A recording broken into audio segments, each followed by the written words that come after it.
So today we are going to talk about starting a clothing brand. And with that, we have the founder of Outkast Paradigm. Let's all welcome Cris Lomotan. Good morning, Cris. Hi, welcome. Good morning. Yes. So for all of our viewers who are watching now, they want to know, what is Outkast Paradigm? Okay. Outkast Paradigm is a clothing brand here in the Philippines, and then established 2013. So what are some of the products and merchandise that you have under Outkast? We have shirts, jackets, pants. We call it tracker pants, jogger pants, and now we're exploring on caps, shoes, slippers.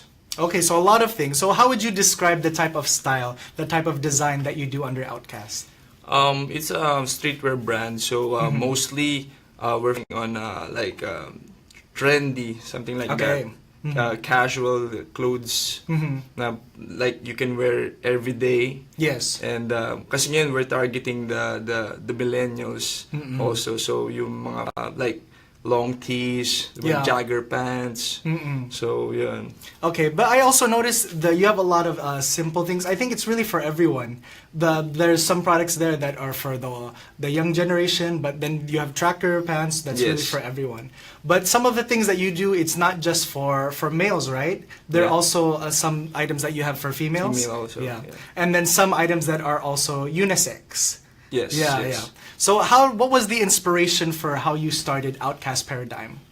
So actually nag-start to I'm selling socks. Okay. Tie-dyed socks kasi before nauso yung mga long socks, diba? Like for basketball, pang forma. Yes. So sabi ko I want to create something different na handmade. So nag-create kami ng tie-dyed socks and then selling it. Tapos nag-boom, and then sabi ko parang gusto ko ng mas mataas doon. So nag-research ako, tapos sabi ko kung pwede na ako mag-put up ng shirts and then pants. Then all of a sudden yun nga, I have partners na rin na interested to collaborate with me. Yes. Na mag-put up kami ng business. Yun nga yung Outkast. And then yun. Basically, nagsunod-sunod na siya.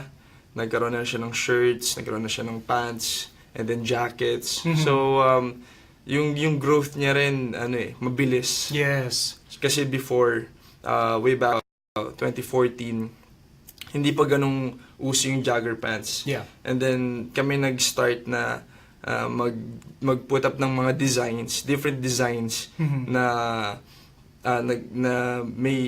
may jogger pants. Kasi local brands here, hindi pa sila nag-jogger pants yun eh. Yeah, sometimes they're kind of a little behind with the trends. Okay, but you were following it all the way back in 2014. Yeah. So when you start to put out the jogger pants and those other items, what did you do next? So after kasi nauso yung mga sneakers, marami kasi mahilig sa mga diba, mga like Jordans, Ultra Boost. So gusto nila yung magma-match dun sa shoes nila eh. So that's why I created this kinds of designs na magma-match dun sa mga shoes nila. And then dun, marami kami naging followers, and then online na nag-up kami. So yun. So for all of the items that you have, you do all of the designs yourself? Yes. Wow, very creative. So if our viewers don't know, maybe they've already recognized you. You're also a professional model. Yes. So how do you balance doing the modeling and also doing this business? Okay. So actually kasi modeling kasi lang yan eh, parang you're doing this, diba? Basically fashion shows, commercials. Yes. Business kasi, clothing line business, it's different. You have to always like think on something na ano bang pwede dito, ano bang maganda dito. Pag hindi nag-work, buray mo na. So kailangan yung creativity mo nag-work. I mean, every day, like for me, every day, like kahit nagda-drive ako, I'm thinking kung ano yung designs na pwede kong i-put up, ano yung collection na pwede kong gawin para next season, something like that. So, pag na-put up ko na isang collection, isip na naman ako. So ngayon, since na-establish ko naman na siya, so modeling and Outkast, nababalance ko naman na sila. Okay. So, kasi sa modeling, I've been modeling for 10 years now. Okay. So, at least established na. So, pag kailangan nila ako, they just contact me. And ngayon sa Outkast, mas focused ako kasi nga lumalaki kami. So we're growing. And so yun, focus ako sa growth ng business ngayon. Yeah, because you're already established in your modeling career. Now you can put the focus on your business. Yes. So we're going to talk more about how you started your company as we continue our interview on Daily Insight. They want to know why the name Outkast Paradigm. Where does that come from? Well, Outkast kasi, di ba, it's, yung spelling niya si Outcast, di ba? Yeah. Well, it's a negative connotation. So, we changed C to K. Okay. Para it's a positive, connotation. So, outcast means you're different, di ba? Hiwalay ka. So, we want to be different, then lead the pack. So, okay. Kaya namin siya ginawang Outkast Paradigm. Yeah, so you're different, you're unique, you're special. That's why our tagline is don't fit in, stand out. Oh, I like that. Don't fit in, stand out. I'm gonna try that. Okay, so with you, of course, you have a background in modeling. You're in the fashion industry. So how did you start putting up a clothing brand? Did you have knowledge about business and things like that before? Actually, my course is business management. Oh, Pero okay, before you do. kasi, before kasi, hindi, parang alam mo yun, pag college ka, di ba, parang, nag-aaral ka lang, pero you're not focused talaga na I'm planning to put up a business. Diba? Yeah, that's true. Hindi pa yun nasa isip ko. Then, since I want to do modeling, yun yung pinurso ko after I graduated. So, and then, along the way, yun nga naisip ko na parang hindi na pwede na mag-stay na lang ako dito, modeling and acting, di ba? Kasi hindi na rin naman ako bumabata. So, I have to think ahead kung ano yung what's next, di ba? What's next for me. So, kaya kumbaga nabuhay sa akin yung passion to put up a business. And I'm thinking, what kind of business? Yeah. And since I'm in the fashion industry, and I love clothes, I love fashion, so why not putting up my own clothing line, diba? So yun, dun siya nag-start. Okay. Was there anyone that helped you in starting? Because I know there's a lot of people, they have designs, they're creative, but a lot of them don't know how to start. Yes. So where did you get some advice from mentors or things like that? Yes, definitely. I'm thankful kasi there's people around me who help us to put up Outkast, especially these local designers like M. Barreto and Jeffrey Drogador. They're the ones who parang help us to put up a collection, our first collection. Then after that, yun nga, nag-start na kami mag-source out ng sewers. And then from one, naging dalawa, naging tatlo. So, yun na, doon na siya nag-start. Then I have my own suppliers na rin. Okay. And then I studied different fabrics na rin. So, ako mismo, inaral ko na rin siya. Yeah. So it's not enough to just be creative, be good at design. You gotta learn about all of the other stuff. Kailangan. Learn how to put up a collection, how to start a business. Now with your company, is it just you or do you have other partners? I have partners. Okay. So what are the roles of each of the partners? Like for me kasi, I'm doing the production and designs. The other one, he's doing the marketing. The other one, siya yung sa business, sa core mismo. So, yes. Yun, balance naman. Okay, so that you all have your own roles, your own specializations. Yeah. Okay, now for your product Outkast Paradigm, you started 2013 up to now it is today. How do you do your marketing and let people know that you have this brand? Ngayon kasi nowadays, diba, social media na yung yung talagang when it comes to marketing, first in mind kasi social media, diba? So ginawa namin since like me, I'm a social media influencer. Okay. Ako mismo, I'm promoting my brand to my followers. Okay. And then I have celebrity friends.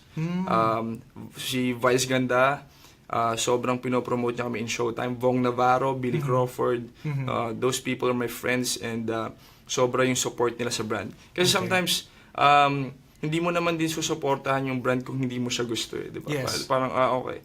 Pero since sila parang minahal na rin nila yung brand and sobra rin din naman yung support namin sa kanila. So, ang laking factor din. Yeah. Kaya kami nag-boom in social media and yung followers nila, 'di ba? Well, isa sila sa mga fashion icon here in the Philippines, 'di ba? So pag sinuot nila, "Uy, gusto ko noon, parang gusto ko yung suot ni Von, gusto ko yung suot ni Vice, gusto ko yung suot ni Billy." Parang, 'di ba? Ang astig. Sila mismo parang gusto nilang maging ganun yung get up nila. Yeah. So yun yung siguro naging advantage namin in terms of marketing. And now inaaral ko pa rin yung what's next, kung ano, yun established na yun eh. Yes. Ano pa yung ibang pwedeng maging source ng marketing namin. Oh, if you're gonna do print or commercial, billboard. Yes. Okay. But it's good now that, especially it's so trending now with the influencers, with the social media, you have these people who have a large following, who idolize, they really look up to their style. So that's how they do with Outkast. So we're gonna continue our interview and talking about the challenges and the future plans of Outkast Paradigm. So stay tuned to Daily Insight. Now, Cris, what is one of the challenges that you face when you're starting to put up this clothing brand? Actually, yung challenge nasa gitnang part, not really sa simula. Okay. Because the first part of it, overwhelmed kami kasi ang ganda nung feedback ng mga customers. I mean, nag-boom siya agad eh. So, dahil na-overwhelmed kami, hindi namin nakita yung mga small details na may mga flaws pala kami sa mga gantong parts ng business. So, doon, nag-start yun, like, nagkaroon kami ng mga satellites, like we have in Cebu, Davao, Tuguegarao, UAE, meron kaming increase from Singapore. So, nalagyan namin ng mga Outkast yun. Okay. And then, habang tumatagal, hindi namin na ganun monitor maigi. Because we have different jobs also. Okay. Careers, di ba? Like, I'm still doing modeling. My other partners are businessman din. Yeah. And isa actor. So, hindi namin siya na full focus talaga. So, nagra-run siya na, akala namin ganito, okay na. Yeah. And then, all of a sudden, yun na, isa-isa na sila nawawala. And then, our strategy, sabi namin, okay, ganito, put up tayo magpaingay kami, put up kami ng show, a big show, tinulungan kami ng Mega Magazine, and then Manila Fashion Fest. We collab with M. Barreto, that's our first big show, and then, of course, it's not easy kasi it will cost you a lot. Yeah. And, from there, putting up a collection, organizing the show, 3 months yung process, and then nagawa namin, successful. Yeah, okay. The show is successful, but then again, meron talagang downside pa rin. Every success talaga merong yan, di ba? And ako, I'm happy kasi yung mga failures na yan, dun ka matututo eh. Di ba? Dun mo makikita yung mga flaws, yung mga pagkakamali mo na kailangan mo i-improve. Yeah. Hindi naman doon natatapos, di ba? So, every business naman, dumadaan naman sa ganyan yan eh. Wala namang business na dumaan na pulido na talagang successful sa all the way, di ba? So, for me, ngayon, I'm very happy kasi yung mga pagkakamali namin, itatama na namin. And then, ang daming opportunities, doors na binuksan sa amin para sa Outkast. So, okay, that's good. It's good that you didn't quit. Because there's some owners, when they face those challenges, they're like, we can't do this anymore, let's just shut it down. Yes. So what was the motivation that kept you to keep doing this one, even though you had those problems that you were going through? Siguro, I just, kasi Outkast para siyang, tinreat ko siya para siyang tao. Okay, yeah. Para siya nagsasay. That's your baby. Diba? Parang siyang tao eh. Parang pag iniwan mo siya, parang nalang sa ere basta-basta after all the success and stuff. Parang sama mo, di ba? Parang, so, para siya nagsasalita sa akin na, ganun na lang ba, iiwan mo na lang. So, hindi eh. Parang dahil ba sa mga, pag downtime na, ito na, mawawala ka na lang ba? Yes. Siyempre hindi. So, kailangan mong ipaglaban yun, di ba? If you love the brand, if you love your business, you have to fight for it, di ba? Okay. So there's this time na kailangan mong i-let go. May mga ganong business. But if you believe in your business, if you love your business, ipaglalaban mo yun. Parang lang love life lang yan, di ba? Yeah. Paglalaban mo yung tao, pagmahal mo, di ba? Okay. So, same thing with my brand. So, sabi ko, hindi ko to i-give up dahil sa mga struggles or kung ano man yung pinagdaanan. Pero, ilalaban ko to. I'll do something about it. More research, focus, lahat. Yeah. So, I thank God kasi ngayon, at least, we're back on track. Opportunities, ando dun nga, kagaya na sinabi ko kanina.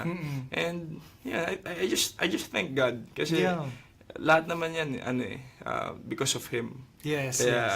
Kaya nagiging maayos yung lahat, di ba? Binibigyan lang tayo ng trials, and then, pag na-overcome natin yun, di ba? Victory after. So I think that's the perfect advice for our aspiring entrepreneurs. You gotta accept the ups and the downs, the successes and the failures. Because not every business you're gonna go through everything. If you really love your brand, you're gonna fight for it. So what are the future plans now of Outkast Paradigm? So ngayon kasi aside from clothes, I'm putting up plano ko mag-put up ng slippers, maybe shoes, bags. So, expand na. So, since we have a store now in Vista Mall Taguig, yun, after nun, magkakaroon pa kami ng ibang mga satellites na Vista Mall, like in Bataan, in Santa Rosa, Evia, sa Alabang. So, grabe lang din. So, ngayon, mas makakapag full blast ako kasi I can display my designs, diba? Unlike before, online lang kami, diba? Parang, limited lang, ganito. Ngayon, at least, people can go, diba? To fit, and then, diba, see different designs na. So, yun. So, those stores, are they all opening up this year? The ones that you mentioned? Or? Actually, yung sa Vista Mall Taguig, it's open na last year. So, ngayon naman, this year, yung sa other stores, maglalagay na rin kami. So what about for the people who are not in those areas? Do you also do online orders? Yes. Okay. So how can they do? What's the website? What's the Facebook page? How can people know about Outkast Paradigm? Follow us on Facebook, Outkast Paradigm PH, and in Outkast Paradigm. And then the good thing about it pala is we do custom sizing. So for example, we have small to XL, diba? So if mas payat ka dun sa small, we can custom size it for you. And if mas malaki ka sa XL, pwede rin namin i-custom size for you. Or maybe your XL in the stomach and then small in the legs. Adjust natin yan.